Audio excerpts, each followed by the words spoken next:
Picture this. A dusty, windswept street in a town that God forgot. The air is thick with grit and desperation. You are standing before a man whose soul has been corroded by greed. A petty tyrant in a crumbling office who calls himself the mayor. Before him, huddled together like frightened sparrows, are 3 children. Their eyes are vast pools of terror and loss, their clothes little more than rags. They are orphans, chattel to be disposed of. The mayor, a man named Thompson with a sneer permanently etched onto his face, has named his price, $12 silver. A pittance for a human life, yet a fortune for the man standing opposite him. That man is a trapper, a recluse from the high mountains, his face a roadmap of solitude and unspoken grief. He is a man who knows he can never father children of his own, a truth that has carved a hollow space in his chest where a heart used to beat with warmth. He places 12 heavy coins on the splintered desk. The sound echoes like a death knell in the suffocating silence. He is not buying property. He is paying a ransom. He is committing an act that feels both profoundly wrong and undeniably necessary. He is buying 3 human beings to save them from a fate worse than death. As their small hands are placed in his rough, calloused one, a single, agonizing question burns in his mind. Has he saved them, or has he just become a different kind of monster? The trapper's name was Silas, though no one in the town of Dust Devil Gulch had used it in years. To them, he was simply the mountain man, a ghost who descended from the peaks once a season for salt, flour, and bullets, his eyes as cold and distant as the winter sky. His journey back to his cabin was a silent one, a heavy procession of 4 souls adrift in a sea of uncertainty. The 3 children, 2 girls and a boy, followed a few paces behind him, their bare feet struggling to keep up with his long, deliberate strides. The oldest girl, perhaps 9 or 10, held the hands of the 2 younger ones with fierce possession. Her gaze was fixed on Silas's broad back, a look not of trust, but of vigilant assessment. Silas did not speak. Words had long been strangers to him, buried under an avalanche of sorrow that had swept away his world 15 years ago. He had lost his wife, Annalise, and their stillborn son in the same cruel, bloody hour. That day, the part of him that knew how to love, how to hope, had been interred with them in the cold mountain soil. Since then, his cabin had been a tomb, his life a long, lonely vigil. He had heard the whispers in town about the Miller children, whose parents had been taken by the fever. Mayor Thompson, a vulture in a waistcoat, had swooped in, claiming them as wards of the town. Everyone knew what that meant. They would be sold off as indentured labor to the highest bidder, their childhoods traded for profit. For days, Silas had tried to ignore the story, to retreat back into the numb fortress of his solitude. But the image of the children haunted him. He saw Annalise's face in his mind, her disappointment in the man he was becoming. A man who would turn his back on the suffering of the innocent. So he had come down from his mountain, the $12 a heavy weight in his pouch, and done the unthinkable.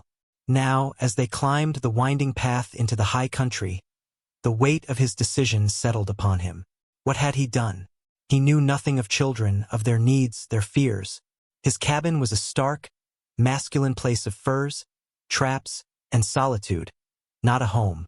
The air grew cooler, cleaner, smelling of pine and damp earth. The children shivered, unaccustomed to the alpine chill. Without a word, Silas shrugged off the heavy woolen cloak from his shoulders and draped it over the oldest girl. She flinched at his touch but clutched the heavy fabric, pulling her younger siblings, Leo and Mia, under its warmth.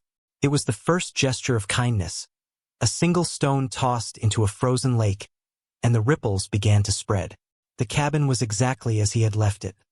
A single, sturdy room built of thick pine logs, with a stone hearth at one end and a bed of furs at the other. A scent of wood smoke, leather, and dried herbs hung in the air.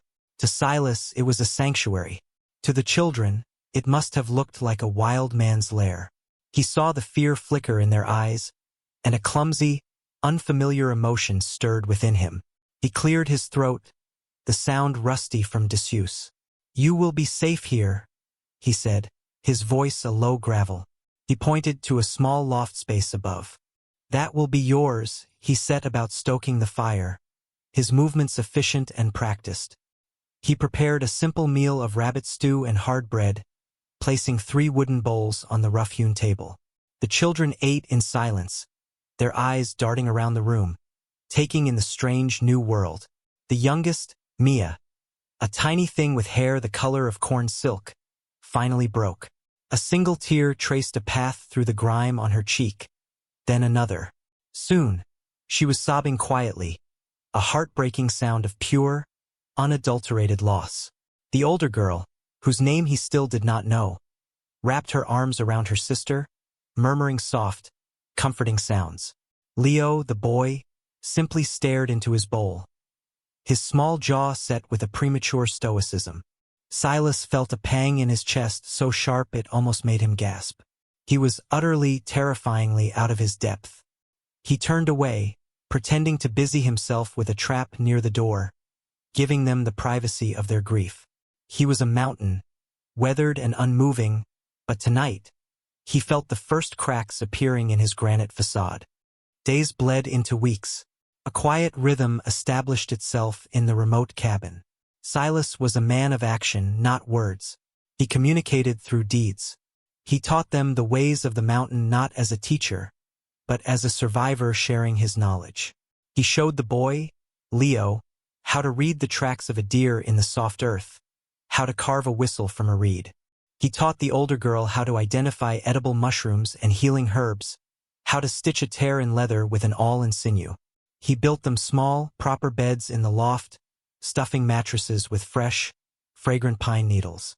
He even carved 3 small, crude figures from blocks of scrap wood: a bear for Leo, a deer for Mia, and an eagle for the watchful older girl, Elara. He had finally learned her name one afternoon when she called it out to her brother. Elara. It was a beautiful name, and she wore it with a quiet dignity that belied her years. She remained the most cautious. While Mia had started to follow Silas around like a curious shadow and Leo eagerly absorbed his lessons, Elara watched him with an unnerving intelligence. She was the gatekeeper of her siblings' trust, and she had not yet decided if he was worthy. The change was slow, almost imperceptible, like a glacier's crawl. The cabin began to feel less like a shelter and more like a home. The silence was no longer empty but filled with the soft sounds of life. Mia humming to her wooden deer, Leo practicing with his whistle, the soft scratch of Elara drawing in the dirt with a stick. One evening, a ferocious storm rolled in, a beast of wind and rain that threw itself against the cabin with fury. The sky was a churning cauldron of black and gray, lit by jagged spears of lightning. The children huddled together, their faces pale with fear as the thunder cracked like a whip directly overhead. Silas, however, was calm. He was a part of this wildness. It did not frighten him. He secured the shutters, added another log to the fire until it blazed with defiant warmth, and sat on the floor near them. "The mountain is just clearing its throat," he said, his voice a low rumble that was somehow comforting against the roar outside. He began to tell them a story, a simple legend his own father had told him, about the great thunderbird that nested on the highest peak, whose blinking eye was the lightning and whose flapping wings were the thunder. He spoke of the mountain's spirit, a protector of all who respected its power. As he spoke, he watched their fear recede, replaced by a wide-eyed wonder. Elara's gaze on him softened, the hard edges of her suspicion beginning to wear away. In that moment, surrounded by the storm's fury but cocooned in the cabin's warmth, they were not a trapper and 3 orphans. They were a small, unlikely constellation of souls, finding their place in the vast darkness. Sometime later, on a crisp autumn evening, the kind of night where the stars seemed close enough to touch, the moment that would change everything arrived. The fire crackled in the hearth, painting the room in flickering shades of orange and gold. Mia and Leo were already asleep in the loft, dreaming their childhood dreams. Elara was sitting on a small stool, mending a tear in her brother's trousers with the neat, careful stitches Silas had taught her. Silas himself was cleaning his long rifle, the familiar ritual a comfort to him. He was lost in a familiar melancholy, his thoughts drifting back to Annalise, to the life they were supposed to have, the children they were supposed to raise in this very cabin. A profound loneliness washed over him, so potent it was a physical ache. He believed his life was a barren landscape, a winter with no promise of spring. He had saved these children, yes, but he was still just a caretaker, a guardian. He could never be a father. It was then that a soft voice cut through the quiet hum of the cabin, clear as a silver bell. Silas! He froze. Every muscle in his body went rigid. The rifle slipped from his grasp, clattering onto the wooden floor. He slowly lifted his head, his heart hammering against his ribs like a trapped bird. No one had called him that name in 15 years. To the world, he was a nameless phantom. Only Annalise had ever called him Silas with that gentle, familiar tone. He stared at Alara, whose face was illuminated by the firelight, her expression serene and questioning. "What did you say?" he rasped, his voice raw with shock and a sudden, terrible hope. Alara looked at him, unafraid. "I said your name. Silas." She paused, then continued, her voice steady. "My mother used to talk about you. Before she married my father, she told me stories about her older sister." Annalise. Silas felt the world tilt on its axis. Annalise. Her sister loved a man named Silas. Alara went on, her eyes holding his. "A good, kind man who lived in the mountains. She said a great sadness took him, and he shut himself away from the world after my aunt died. My mother always wondered what became of him. She said he had a good heart. She told me if I ever met a sad, quiet man in the mountains, I should ask if his name was Silas." The truth crashed down upon him with the force of an avalanche. Alara was Annalise's niece. These children were his family.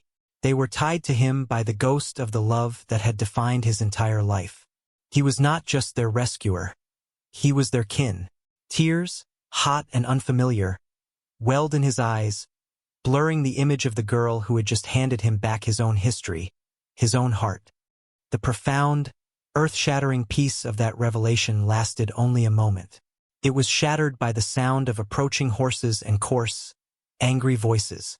Silas was on his feet instantly, his shock replaced by a primal, protective instinct. He peered through a crack in the shutter and his blood ran cold. Mayor Thompson, flanked by 3 hired thugs, was dismounting in the clearing, his face contorted in a mask of vicious greed. They carried rifles and a lantern that cast long, monstrous shadows. "Trapper!" Thompson's voice sliced through the night air. "Show yourself. We know you're in there with those runts." Silas turned to Alara, his face grim. "Go to the loft. Stay with the others. Be silent." Alara's eyes were wide with fear, but she nodded, scrambling up the ladder without a sound. Silas took a deep breath, picked up his rifle and unbarred the door. He stepped out onto the porch, a towering silhouette against the firelight. "This is my land, Thompson," Silas said, his voice dangerously low.